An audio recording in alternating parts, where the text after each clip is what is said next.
I was racing kind of that Mario Kart ghost. I knew the time to beat. I knew the splits I had to hit. And so every time I came through a lap, it was kind of like, oh yeah, all right, 3 more seconds banked, 2 more seconds banked. And I just in my head kind of gamified it in that way of just thinking that one lap ahead. Okay, can I bank some more time? Can I bank some more time? And before I knew it, we were 25K into the race.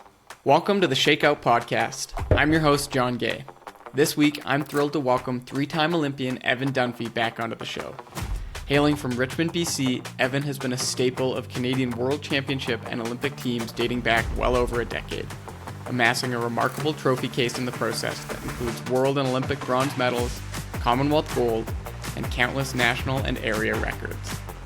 As if that laundry list of accolades weren't enough, Evan can finally say that he's made good on his childhood goal of becoming the fastest walker in the world, as just last week he torched his way to a new world record in the 35K event, walking a time of 2:21:40 on the streets of Dudince, Slovakia. This week, Evan joins the show to recap the fastest 35K walk in human history, as well as to get us up to speed on what life looks like outside of training, as he balances another Olympic cycle with a multiplicity of other projects as a coach, board member, and youth sport ambassador. Evan, welcome back to the Shakeout Podcast. Yeah, great to be here, John. Thanks so much for having me.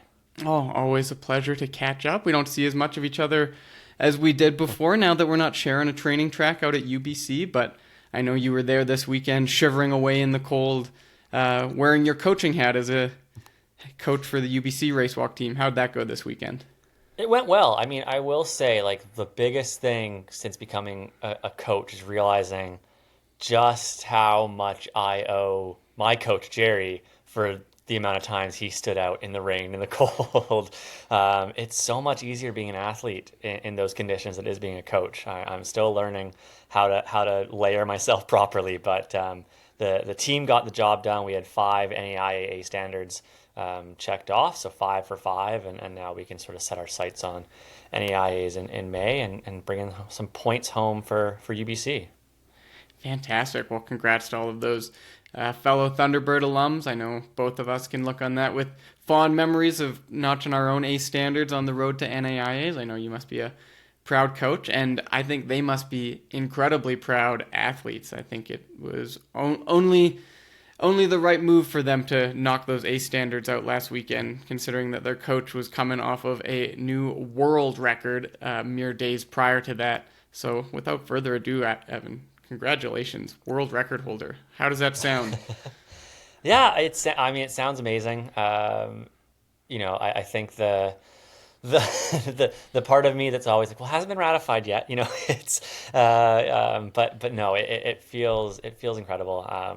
As you said in the intro, just a dream I had, a goal I set for myself over 20 years ago, to chase it down, and it was one of those things that, yeah, it was a goal. It was out there. It was something that we talked about, but I don't know if we ever deeply believed it was going to come true. It was always just a nice carrot to be chasing, and a reminder that it was out there. We were always looking to improve and get better and strive for more. And so yeah, to have it is so cool. But at the same time, we're setting our sights onto the next one. I think for the biggest thing is that this bodes well for where training is at. It's the end of March here. I've just finished off my 3rd straight 600 kilometer month. Training is going really well. I'm healthy, and I think this race was just a really strong indication of where things are at, and that makes me happy for the rest of the year, because the sights are still, standing atop the podium in Tokyo in September.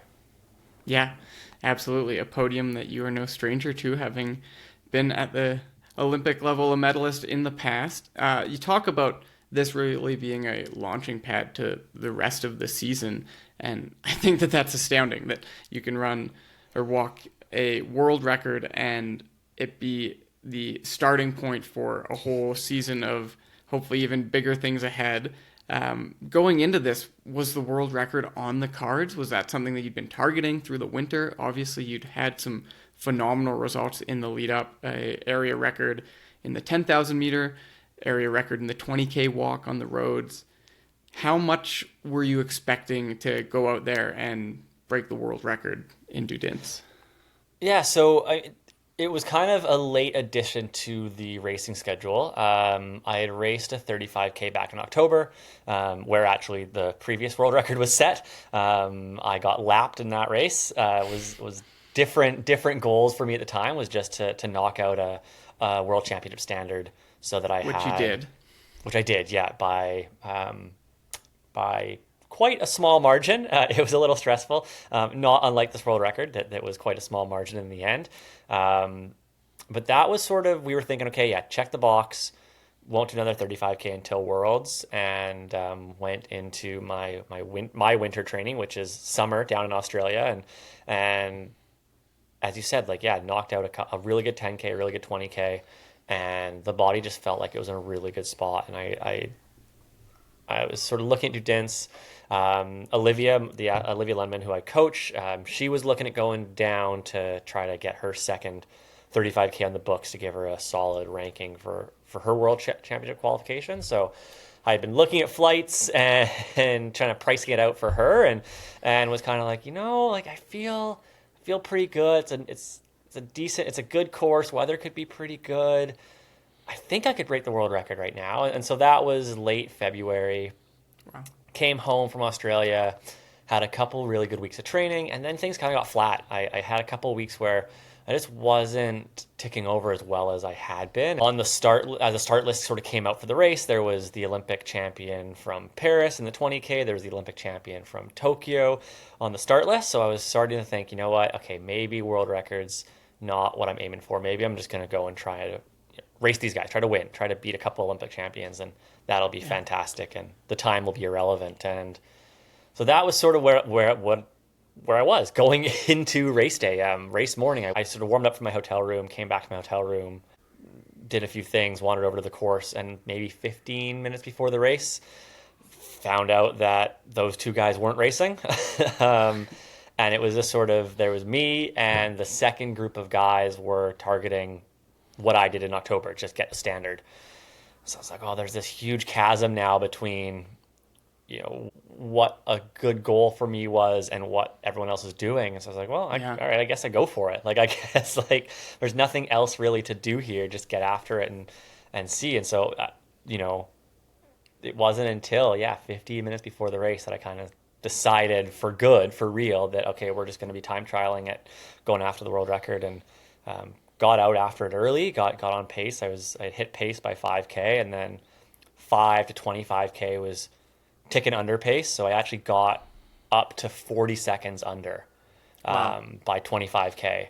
Was feeling really, really good at that point, and then started to slow down a little bit, just, ticking 404s rather than 402s per kilometer.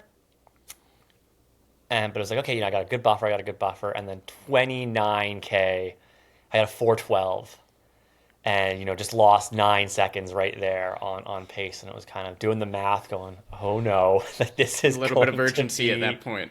this is going to be close, and whatever that was, 29, 30, 31.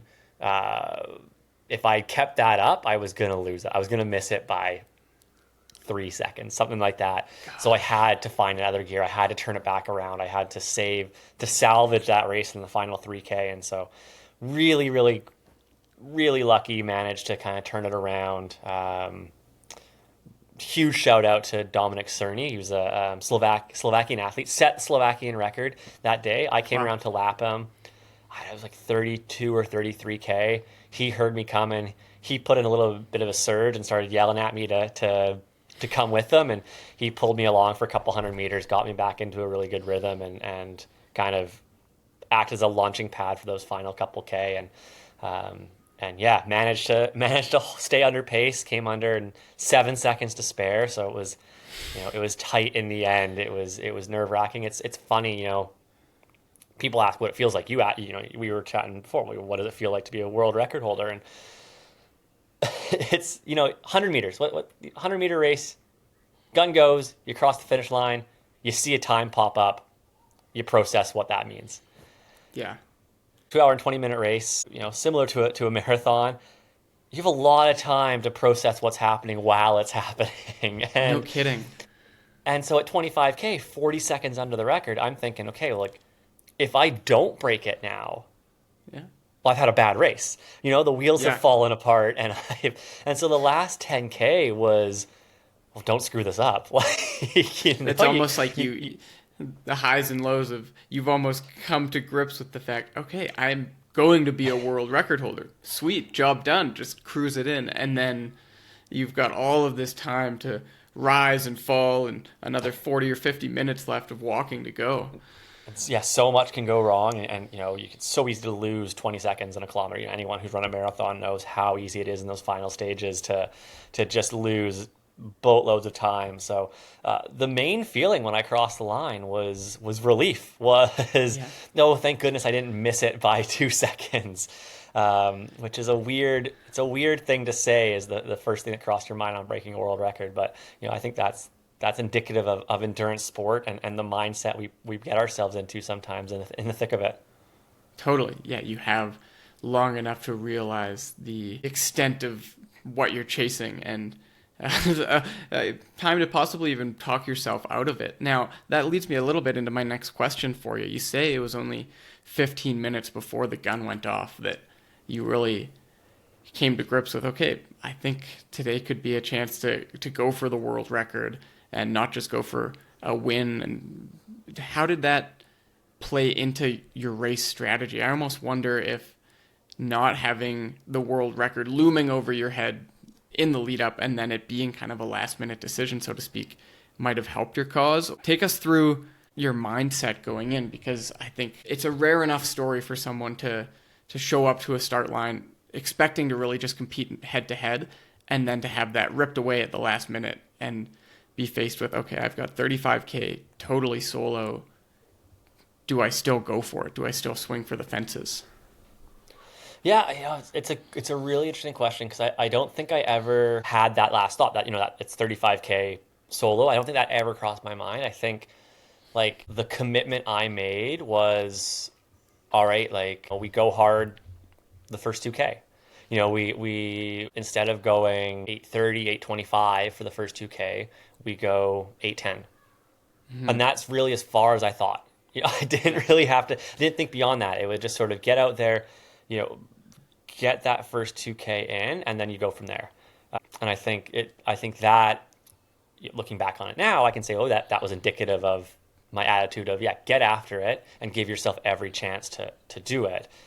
But consciously in the moment, the only thing I was thinking was, yeah, just don't lollygag, don't dilly-dally, just get after it from the gun and set yourself up to have a chance and then see where you go from there. And luckily the body felt good and was able to pretty comfortably fall into a rhythm of 401s, which is, a nice easy math. It's easy math when you're going in that 4 minute to 4:02 range each kilometer. We race on a 1 kilometer loop, so tons of feedback, and so I was able to just focus on, okay, good kilometer, get the next one, and really did feel like I was racing kind of that Mario Kart ghost that you have of, like, I knew the time to beat, I knew the splits I had to hit, and so every time I came through a lap, it was kind of like, oh yeah, all right, 3 more seconds banked, 2 more seconds banked, and I just in my head kind of gamified it in that way of just thinking that one lap ahead. Okay, can I bank some more time? And before I knew it, we were 25K into the race. Yeah, and then the ghost starts coming back at you a little bit in the Exactly. last 10K. I'd love to see a digitization of the race with that world record ghost, putting 40 seconds on them and then watching them close it back down. And I love the story you tell about having a lapped athlete really pull you along, recognizing the gravity of the situation. I'm walking pretty quick here, and I'm about to get lapped. This guy's probably on world record pace.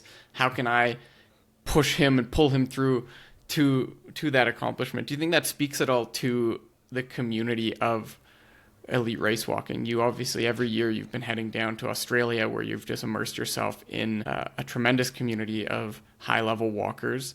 How much do you think the rest of the 35K set of race walkers are excited by this accomplishment for you, that you're the new Everest of the event, that you're the new world record holder, really the guy now to chase?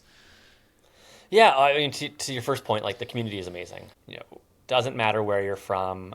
I was getting big hugs and congratulations after the race from the Ukrainian athletes. We were taking lots of pictures and sharing stories and had a beer in the doping control area after with the German athlete who had finished second. We're both older athletes. He's 36 this year. I'm 35 this year, and both set new personal bests. And he set a German record. I'd set a world record. We were just having a beer, chatting about it, and chatting about being the old guys, and it is just such a fantastic community. So you're always thrilled whenever anyone does something, does a record. We had some big records in race walking this year. We've had the 20K record broken, the world record over 5K broken. So it's really been the year of records so far in the race walks, and I think everyone's just fired up for. I know a lot of guys message me and say, hey, like, it gives me belief that I can get there too. And I think that's really cool. I think that's one of the coolest things about it, is just hearing from some of the younger guys who are faster than I was when I was their age, talking about the belief this gives them, hearing from some of the older athletes that have been trying to keep things going, saying that this gives them motivation that they can get back on path to be their best. So yeah, really, really cool, really special. Yeah, so cool. I love that you talk about yourself as the old guy now. For our listeners, you're 34. For a lot of people, that still seems pretty young, but in the context of elite sport, I mean, your big breakthrough into the mainstream of Canadian track and field fandom was almost 9 years ago, when you had that agonizingly close 4th place finish at Rio. And it's been close to a decade, and you've just continued to improve since that point. So I imagine from your perspective, it probably does feel like you are a little bit of the old guy, yet you've just continued to improve over all of those years. And to set new records, to pivot in events, to drop down in distance and walk faster than you ever have. It seems like time has only been your friend in this event. How have you managed to stretch your career so long and to continue to save these incredible performances for really the last couple of years? I mean, you've set personal bests now in every distance, 35K and under, in the last, 3 years, less than 3 years. What have you attributed that longevity to?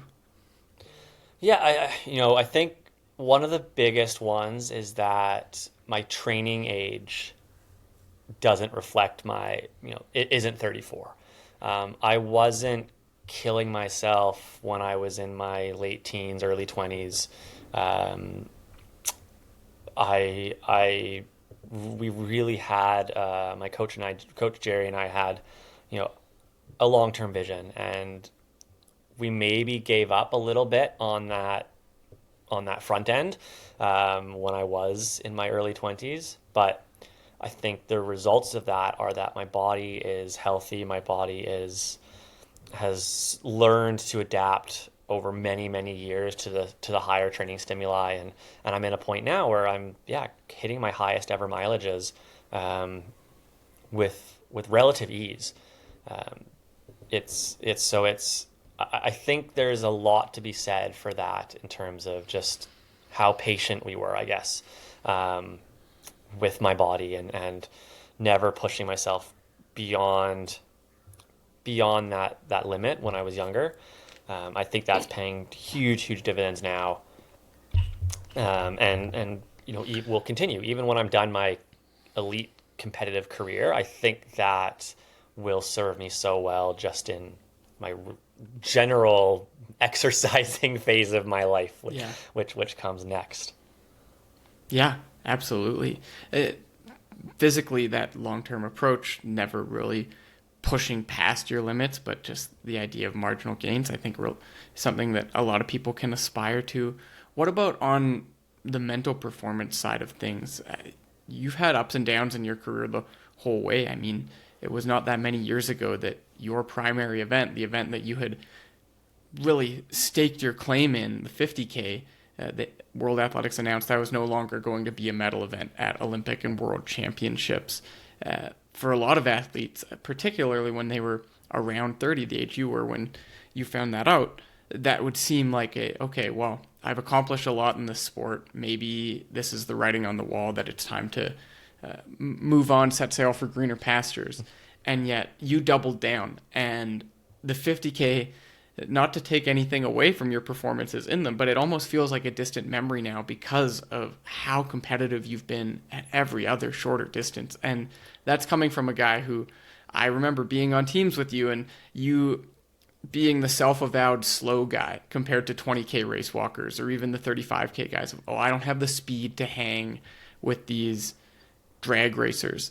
And you found something out about yourself that I don't think a few years ago you necessarily knew you had, which was that, yeah, you do have that ability to compete with the very best regardless of the distance. I mean, a new personal best and area record at 10,000 meters on the track just less than 3 months ago, I think is huge testament to that.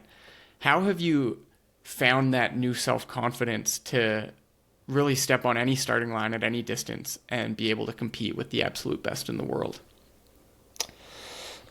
I mean, I think for starters, I've always been annoyingly resilient. I get my mind kind of fixated on something, and it's kind of hard to break away from that, whether it was in school, whether it's in training. So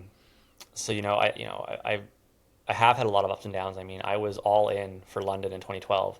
Took the year off school, traveled down to Australia. Like was so determined to make that Olympic team in 2012, and came up short, and had to pivot from that, and so really for the last 13 years I've been kind of riding that wave of highs to lows, lows to highs. Tokyo was a huge blow to my motivation. Losing that 50K, being that self-avowed slow guy that struggles with the shorter stuff. It took a long time for my motivation to come back. Still had a very good Worlds in 2022, and the 35K was 6th, and was kind of like, it's not too bad. I guess like I'd kind of resigned myself to being a middle of the pack guy. And so that was a surprise. And then a month later at Commonwealth Games, over 10,000 meters on the track, I did something that was as simple as, well, you know what? I'm not going to listen to myself. I keep, as you said, like I'm this self-proclaimed slow guy. I don't have the speed, but everyone else says I can do it. Friends, family, training partners, they all seem to believe in my abilities. So, for today, for this race, let's just listen to them. Let's not listen to what I think about myself. Let's listen to what what others think about myself. And you were there trackside. I was getting to cheer me on and handing me that flag when I came across the line to win Commonwealth Games with a big last 300-meter sprint. And so I think that was a big turning point of, okay, you know what? Maybe everyone else was right. Maybe I actually do have some speed. And so I think a lot of it was self-belief. A lot of it was needing to find that self-belief, and took that into Budapest in 2023, set my 20K PB after 9 years, became the longest ever interval for a guy at my level to go between PBs, and wow. And yeah, 4th at Worlds was awesome in the 20K. It was this huge motivation of, okay, I can still be up there, I can still be fighting for medals. 4th in the 35K a week later was less jubilant. It was sort of oh, come on, really? Again? But yeah, it gave me that belief that heading into Paris, I could be fighting for medals, right? And so gave me that motivation, gave me that lift. And then in Paris, I was in the best shape of my life. I got sick a week before the race. My fiance says, like, as I was walking up to the start line, I ran over to the court on the side of the course to give her and my mom just a hug before the race. And Sarah says that she thought I was coming over to tell them I wasn't racing. Like, I just looked like I wasn't there at all. I wasn't a part of that race mentally. And somehow, despite all that, came away with 5th. And Tokyo, it took me a year and a half to get my motivation back.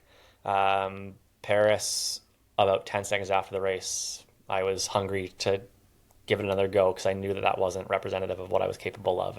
And so this year has really been my redemption tour from that. It's been prove to myself that I do belong on that podium. I can still be the best in the world, and it's been a lot of fun. It's been a lot of fun chasing that and using that Paris disappointment as motivation rather than something that holds me back.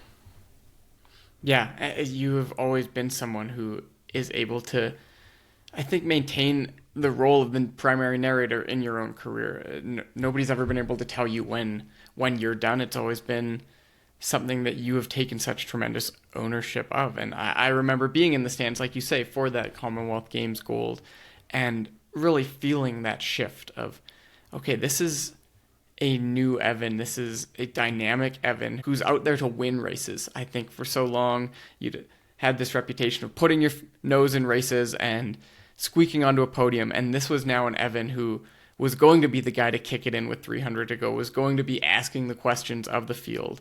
And it's been so cool to see the career arc since then, all of these national records, area records, capping it off just recently with a world record. And as much as you've been, and I think every athlete at the end of the day has to be the narrator for their own career, you talk about the role of having that support community that believed in you before you believed in yourself. I'd love to hear more about who you consider to be that inner circle of people that are really supporting you and continuing to push you and give you the motivation to keep doing this, because you have been in the sport through so much churn at the national level, at the international level. You've certainly seen faces come and go, but I know that there have been some that have been in your corner through thick and thin. And I think our listeners would all love to know who some of those people are that have had that special place in Evan Dunfee's world over this remarkable career.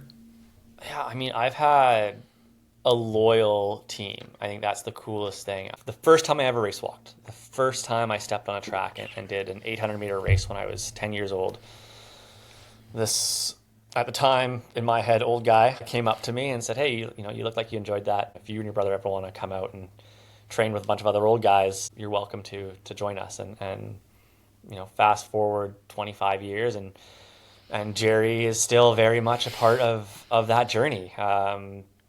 So first and foremost, it's been him the whole way through, and it's just been so cool to have that.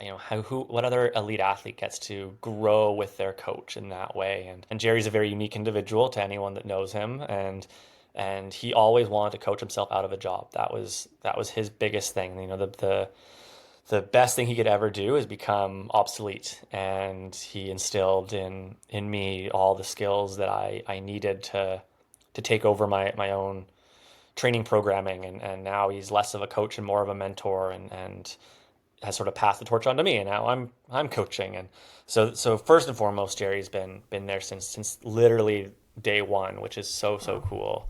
But other people like Mary Lou Lammy, my physio, we're somewhere in the 20-year range now working together, and just this incredible relationship of so many of our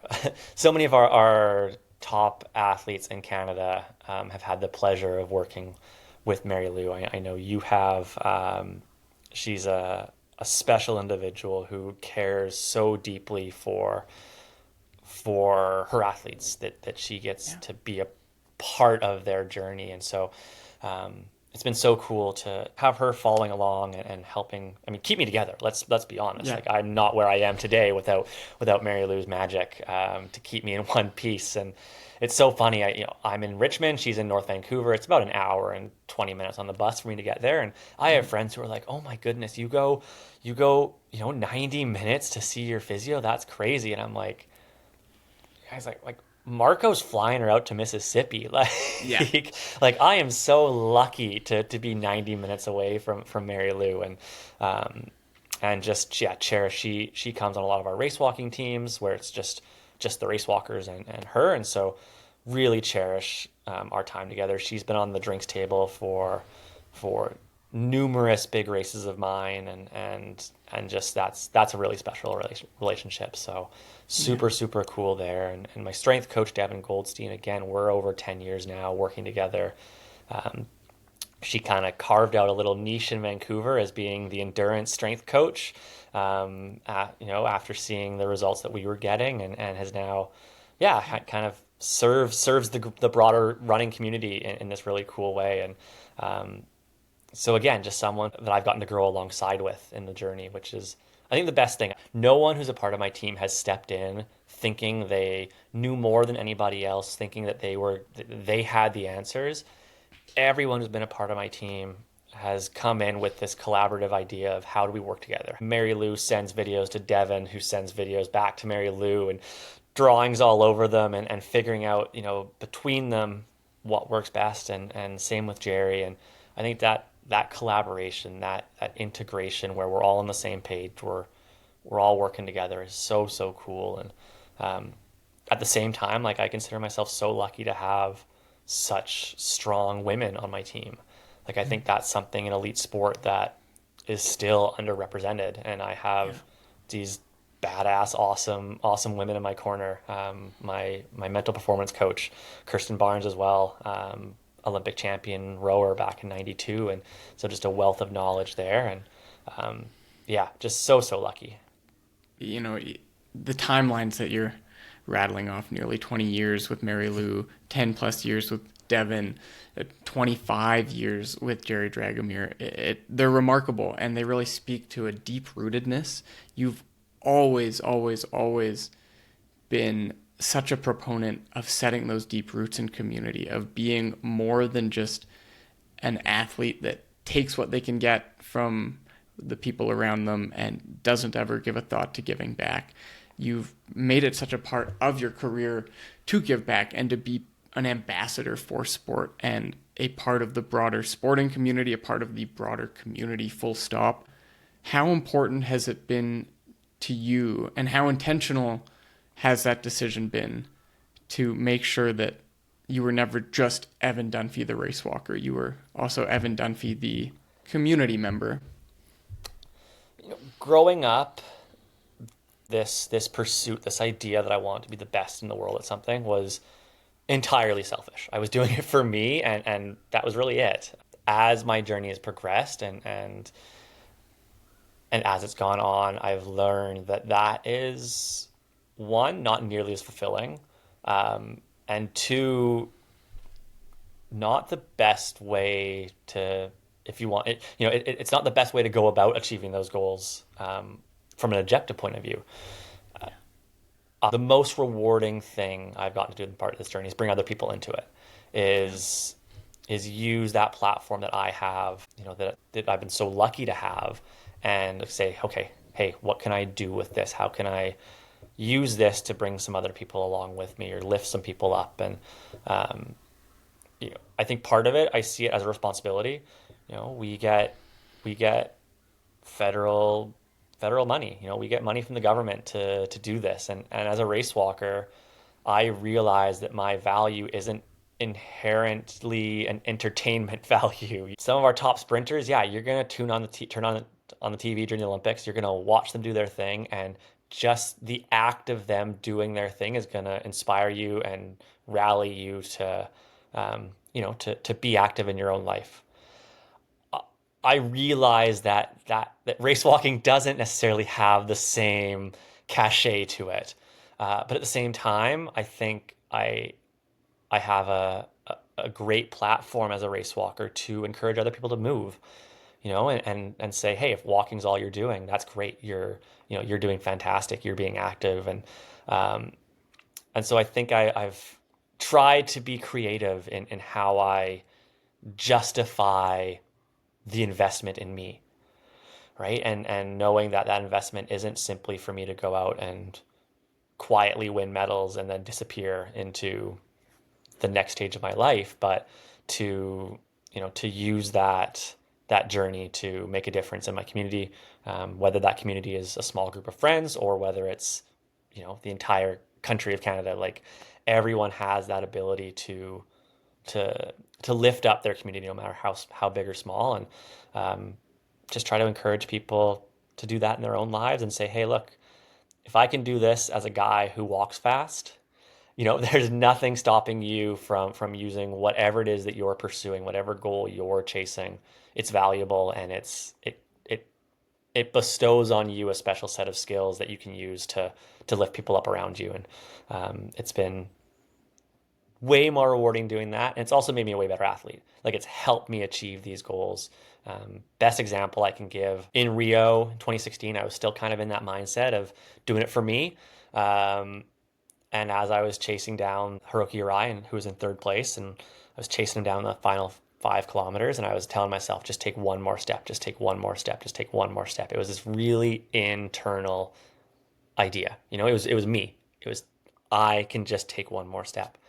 Fast forward 5 years to Tokyo, everything that's happened after Rio, I've gotten this platform, I've gotten all these opportunities, I've built this community, and I find myself in the exact same position. I'm chasing down third place, couple kilometers left in the race, and this time I found myself, instead of saying, just take one more step, just take one more step, it was, think of all the people back home walking every step with you.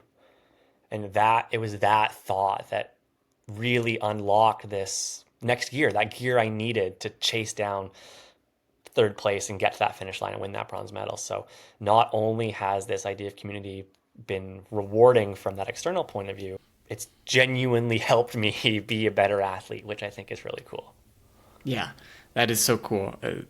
Almost letting go of the need to perform for yourself and doing it as an act of gratitude towards others seems to have elevated you to this next level. I feel that's a pretty great segue into talking about what you've just been doing in the last couple of years as a coach. You're now coaching pretty extensively. You're the head coach for the UBC Thunderbirds varsity race walk team. And a couple of observations on my part as a fellow BC boy and a UBC alumni, and then I want to throw it back to you. First of all, it seems race walk just continues to grow in popularity and in competitiveness in the province. And I think anybody would be lying to themselves if they weren't attributing that in large part to you. And you talk about watching sprinters at the Olympics and that inspiring a nation. But I think to an equal degree, young aspiring athletes in BC and in Canada have watched you at Olympic and World Championships and thought, hey, that's something I want to do. That's something I could do. And you've leveled up the sport of race walk, which is just so cool. And now not only are you doing that in kind of a metaphorical way from afar as a aspirational figure, but now you're also in the trenches, so to speak, literally leveling up race walk by coaching some of the brightest young talents in the sport coming through the system. Last year in Paris, you had what I think is probably a first in Canadian athletics history. You were both coaching an athlete at the Olympics and competing alongside that athlete. Olivia Lundman was your teammate in the 42K, the marathon race walk relay. How cool was that to see your career take you to a place where not only are you competing at the highest levels in the world, but you're also coaching athletes at the highest levels in the world, and athletes who are young enough to have grown up watching you find your place in the sport. It's so cool. And like Olivia, I have socks that are older than Olivia that I still train in, which I've made clear to her on several occasions how crazy that is to me. But she's so much fun to work with, on that elite planning side of things, on seeing where her goals are, and just so determined to get there. So last year in qualifying for Paris, that was the big thing, was like getting that team qualified in Turkey in April of last year. And it was a quick funny story about that. Olivia was coming down, she was finishing up, so it went me, her. So we each did 2 legs, 10K-ish each. You finish the full marathon, and with about 200 meters to go, I'm cheering Olivia on the sidelines, and she stops and just throws up. I was like, okay, just, that's fine. Just like, but you're so close. You got like a minute to go. Just like, keep going forward. And she makes it a few more steps, stops and throws up again. And it was just, okay, just trying to will her to that finish line. And so she gets going again and manages to find that finish line. And I've sprinted off ahead to try to get through the rigmarole so I can get to the finish line. Get there and she collapses, and I immediately kind of switch into coach mode of like, okay, make sure she's okay. So picking her up, getting her in the wheelchair, getting her back to our tent to Mary Lou, and making sure she's cooled down and all this stuff. And she's way too polite to ask. And so about 15 minutes later, it was like, oh, right, Olivia, we qualified for the Olympics. Like she had no idea, and was just sitting there nervously hoping that she hadn't thrown it away in the final couple kilometers, and didn't want to. And it was that moment for me will always stand out of this, like, oh, right, yes, like I get to deliver this amazing news to you of, and being in Paris with her was so cool. Just getting to see her cheer, become just an amazing teammate to all of her teammates, and just how well she settled into that environment, and that was really cool to get to see that through someone else's, that first time experience. I remember what that was like for me, and getting to see that through her was so cool. And the race was just bonus at that point in time. We exceeded our expectations, and that was super cool. But it was getting to that moment that was really the fun bit, and it was laying that motivation. It was like I wanted her to leave those games motivated like heck to be there in 4 years in LA on her own in her own right in the individual event. And I think by the time I got home from Europe, she'd already gotten the rings tattooed. And I said, okay, I think that motivation's there. I think we checked that box. And she was racing with me in Dudince, and I was getting to kind of give her a few tips and cheer her on in the early laps. And she broke her national record over 35K, and gave herself the best chance of qualifying for Worlds that she could. And so that was really cool as well, to have that as kind of the supplement to the world record, of get to say, yeah, and I had my athlete out on course, doing incredible things in her own right too. And got some young boys who are also, want to get to that Olympic stage as well. And so it's really cool to get to play a role in guiding those journeys, and whatever the goals are, whether it's just make any IAs or whether it's go to the Olympics and compete for medals. It's fun setting up the plan for anyone chasing any goal with passion. It doesn't matter what that goal is. It's the passion in getting there that's so infectious and so much fun to be around. Yeah, absolutely. How do you think coaching, if at all, has shifted your perspective on setting out your own training and racing plans? Has it given you a new appreciation for what goes into being at your best? I mean, interesting that you can set a world record and yet also be there as a coach, where the day was a success. From a coaching perspective, you watch an athlete set a national record, and it's almost like you're wearing these two very different hats of, okay, I'm so dialed into my own career, literally at the very, very peak of the sport, and yet you're also trying to be so attuned for these other athletes who have goals of their own. And how have you managed to, I guess, balance those two competing demands? Yeah, luckily, one of the big things Jerry instilled in us at a young age, and Jerry was coaching a number of these athletes beforehand, was independence. So that really helps. I mean, I don't have any athletes who are reliant on me to make sure they eat breakfast or warm up the right way or whatever it is. And so there's a huge load off in that aspect, especially in a race where I'm racing as well, and just knowing that, Olivia's going to warm up, she's going to be ready to go. She's I'm going to check in with her briefly before the race, but I know that she's going to be on that start line, prepared. I think that's a really big thing, is having that independence in my athletes helps take a little bit of load off that. And then from the biggest thing it's kind of forced me to do is really like dial into different language of how I talk about the sport. I'm very proprioceptive.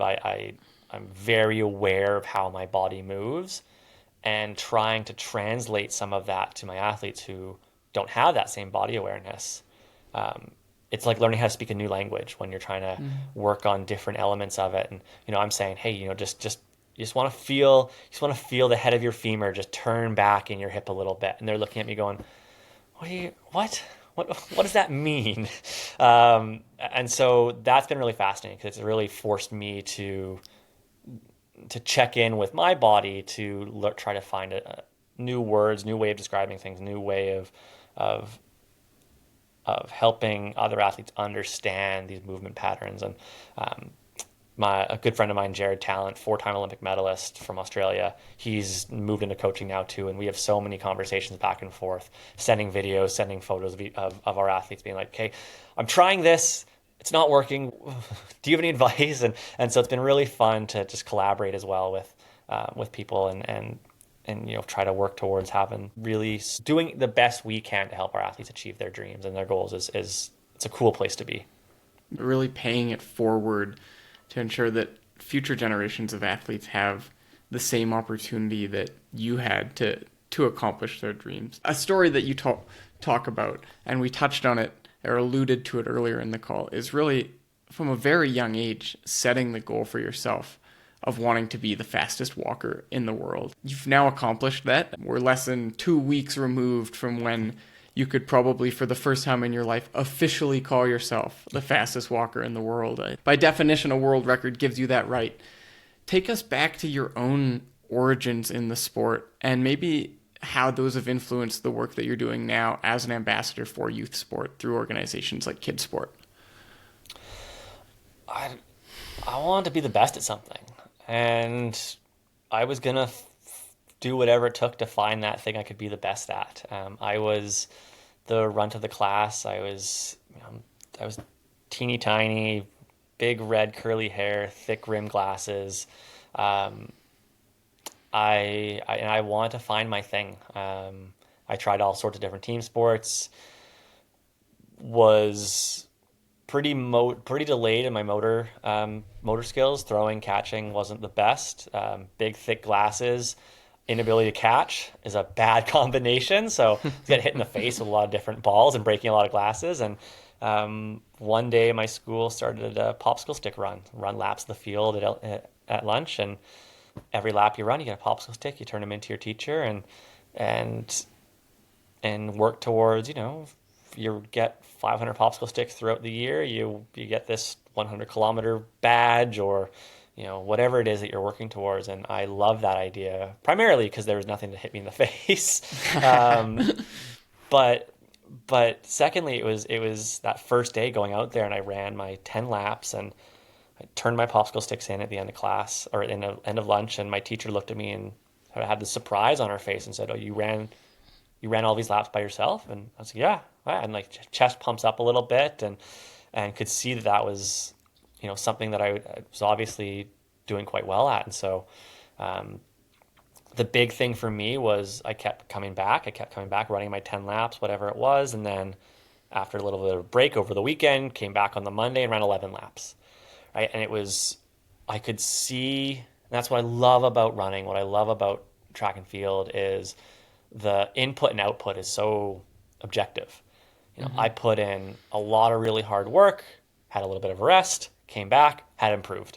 And for me at that age, when I was willing to give 110%, but in team sports, that showing that I was getting better required kids passing me the ball, and I wasn't very good, so no one would pass me the ball, and I couldn't prove that I was getting better. And running was this first time I had found this thing where I could see the fruits of my labor. I could understand that all this hard work was towards something and paying off, and so I love that. I fell in love with it, joined the track club, and then the journey into race walking was shortly thereafter, and it was completely random. My brother had his appendix removed, couldn't run. His high school coach knew of race walking, didn't know what it was, but thought that maybe Adam could do it while his stitches healed. And sure enough, he won a medal in his first race. 4 kids in the race, but whatever. Adam won a medal, and one of them didn't get a medal. Yeah, exactly. And as the younger brother, I sort of figured, hey, look, if he can do it, how hard can it be? And I went out, gave it a try, won my first race, and basically from there was like, okay, this is the thing I'm going to become the best at. This is the thing that's going to, I'm going to make my own. I was really, really lucky from a young age. I knew that the Olympics were this thing that I wanted to go to, and I was very lucky that I my dad coached at the Olympics in 1972. He was a swim coach, and so he had kind of been there and talked about it as this that just generally it was this thing. It was possible. Dad went to it, so could I. It was never put on this pedestal of being impossible or out of reach. It was just talked about as this thing of, yep, okay, we're here to help you get there. And so very, very lucky in that regard. And to your main question, and how that all plays into trying to give back now and how important I see youth sport is that my family had the means to get me there, to try all these different sports that I wasn't very good at and kept putting me in, I want to try this, they put me in that. They wanted to try swimming, they put me in swimming. We had the means to try those things until I found the thing that I could excel at. And so, kids sports, this charity that simply helps families that can't pay the registration fees, help with a little bit of those registration fees, make sport more accessible to people. It's such a simple mission, and it's something that I feel so passionate about because I wouldn't be where I am if it wasn't for my parents having the means to do that. So unlocking that part of the journey, unlocking that first door for a kid to dream big is, I think, so valuable. And myself, everyone listening understands the power sport has. We all know that that sport teaches us these amazing lessons and makes us resilient, strong, inside and out, and so just making sure every kid gets that chance is such a no-brainer. So it's been so much fun, and now I'm on the board in Richmond, and we just had our big gala, and we doubled our highest ever donations from our previous gala, and I was able to get a whole bunch of our Olympic athletes out to support the event, and it was just so much fun. And so, yeah, it's fun to now be putting my efforts into helping in sort of a slightly different way, at the board level, rather than just showing up to events and being the Olympian. I get to help in other ways, which is so rewarding. Yeah, and just continue to apply the years of experience that you've accumulated firsthand as an athlete, coming up from the development level to the provincial level, national level, international level, world record level, and now reinvesting all of that experience into the next generation, making sure that the next Evan Dunfee, no matter what their background is, has the opportunity to rise to the heights that you've risen to. It's exciting for the future of sport in Canada to know that there are these institutions in place backed by great people like yourself, making sure that the success that those kids are growing up watching is replicable for them in their own careers, and that they have that same opportunity to shine on a world stage and to chase the bigger and bigger goals. I mean, now in some ways you've made it difficult in that now if they want a national record in the 35K race walk, they've also got to break the world record. And I think that is a very good challenge that you've posed to them. Evan, what are some of the things that we can look forward to and continue to cheer you on and support you in this year ahead in the road to the World Championships in Tokyo in September? Yeah, I mean, Instagram's the best sort of place that I try to share a lot of my journey.